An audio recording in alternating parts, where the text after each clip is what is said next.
ನಮಸ್ಕಾರ, ಕನ್ನಡ ಒನ್ಗೆ ಸ್ವಾಗತ. ನಾನು ಭಾಗ್ಯನಾರಾಯಣ ಬೊಗವರಪು. ಮೂಡ ಹಗರಣದ ಹಿನ್ನೆಲೆಯಲ್ಲಿ ಕೋರ್ಟ್ ತೀರ್ಪಿನಂತೆ ಲೋಕಾಯುಕ್ತದಲ್ಲಿ ಸಿದ್ದರಾಮಯ್ಯನವರ ವಿರುದ್ಧ, ಮುಖ್ಯಮಂತ್ರಿ ಸಿದ್ದರಾಮಯ್ಯನವರ ವಿರುದ್ಧ FIR ದಾಖಲಾಗಿದೆ. ಆ ಹಿನ್ನೆಲೆಯಲ್ಲಿ BJPಯವರು ದೊಡ್ಡ ಮಟ್ಟದಲ್ಲಿ ಈಗ ಸಿದ್ದರಾಮಯ್ಯನವರ ರಾಜೀನಾಮೆಗೆ ಒತ್ತಾಯ ಮಾಡ್ತಿದ್ದಾರೆ.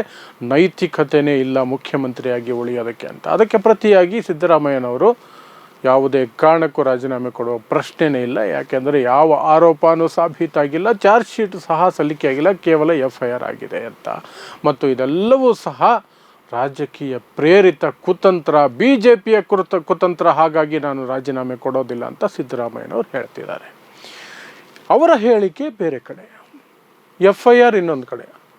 ಹೈಕಮಾಂಡ್ನಿಂದ ಒಂದು ಹೇಳಿಕೆ ಬರುತ್ತೆ. ಅದರ ಪ್ರಕಾರ ಹೈಕಮಾಂಡ್ ಸಿದ್ದರಾಮಯ್ಯನವರ ಬೆಂಬಲಕ್ಕೆ ನಿಂತಿದೆ. ಯಾವುದೇ ಸನ್ನಿವೇಶದಲ್ಲಿ ನಾವು ಸಿದ್ದರಾಮಯ್ಯನವರ ಪರ ಇದ್ದೇವೆ ಅಂತ ಹೈಕಮಾಂಡ್ ಒಂದು ಸಂದೇಶವನ್ನು ಕೊಟ್ಟಿದೆ.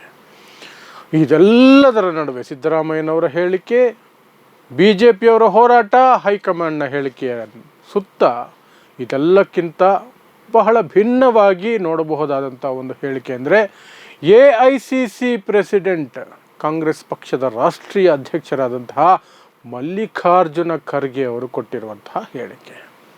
ಅವರು ಹೇಳ್ತಾರೆ, BJPಯವರು ಬೇಕೆಂತಲೇ ಟಾರ್ಗೆಟ್ ಮಾಡ್ತಿದ್ದಾರೆ, ಕಾಂಗ್ರೆಸ್ ಪಕ್ಷವನ್ನು ಟಾರ್ಗೆಟ್ ಮಾಡ್ತಿದ್ದಾರೆ, ಕಾಂಗ್ರೆಸ್ನ ಇಮೇಜನ್ನು ಟಾರ್ನಿಷ್ ಮಾಡೋದಕ್ಕೆ ಪ್ರಯತ್ನ ಮಾಡ್ತಿದ್ದಾರೆ, ವರ್ಚಸ್ಸನ್ನು ಕುಗ್ಗಿಸೋಕೆ ನೋಡ್ತಿದ್ದಾರೆ. ಅದು ನಡೆಯಲ್ಲ.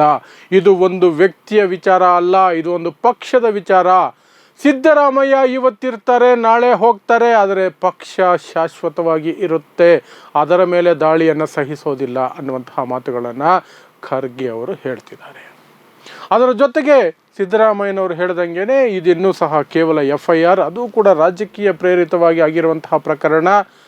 ಚಾರ್ಜ್ ಶೀಟು ಆಗಿಲ್ಲ, ಯಾವುದೇ ಕನ್ವಿಕ್ಷನ್ ಆಗಿಲ್ಲ, ಯಾವುದೇ ಶಿಕ್ಷೆಗೆ ಸಿದ್ದರಾಮಯ್ಯನವರು ಗುರಿಯಾಗಿಲ್ಲ. ಹಾಗಾಗಿ ಅದರ ಬಗ್ಗೆ BJPಯವರು ಇಷ್ಟೆಲ್ಲ ಬಾಯಿ ಬಡ್ಕೊಳ್ತಿರೋದರಲ್ಲಿ ಅರ್ಥ ಇಲ್ಲ ಅನ್ನೋ ರೀತಿಯಲ್ಲಿ ಖರ್ಗೆ ಹೇಳ್ತಾರೆ. ಆದರೆ ಖರ್ಗೆ ಅವರ ಆ ಒಂದು ಸೆಂಟೆನ್ಸ್ ಮಾತ್ರ ತುಂಬ ಭಿನ್ನವಾಗಿ ಕೇಳಿಸುತ್ತೆ. ಏನಂದರೆ, ಸಿದ್ದರಾಮಯ್ಯ ಇವತ್ತಿರ್ತಾರೆ, ನಾಳೆ ಹೋಗ್ತಾರೆ, ವ್ಯಕ್ತಿ ಅಲ್ಲ ಪಕ್ಷ ಮುಖ್ಯ.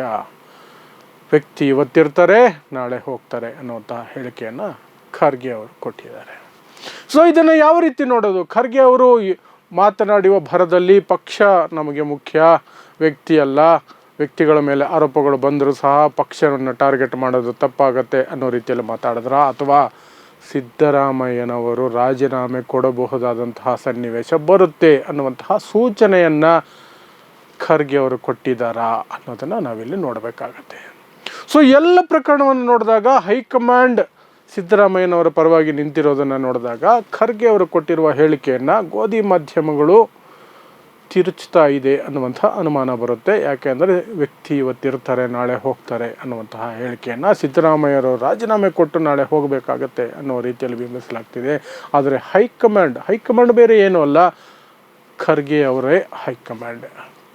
ಸೊ ಹೈಕಮಾಂಡ್ ಬೇರೆ ರೀತಿಯಾದಂತಹ ಒಂದು ಹೇಳಿಕೆ ಕೊಟ್ಟಿದೆ ಅನ್ನೋದು, ಹೈಕಮಾಂಡ್ನ ಮುಖ್ಯಸ್ಥರಾದಂತಹ ಪಕ್ಷದ ರಾಷ್ಟ್ರೀಯ ಅಧ್ಯಕ್ಷರಾದಂತಹ ಖರ್ಗೆ ಅವರು ಬೇರೆ ರೀತಿ ಹೇಳಿಕೆ ಕೊಟ್ಟಿದ್ದಾರೆ ಅನ್ನೋದನ್ನು ಇಲ್ಲಿ ಒಪ್ಪೋದಕ್ಕೆ ಕಷ್ಟ ಆಗುತ್ತೆ.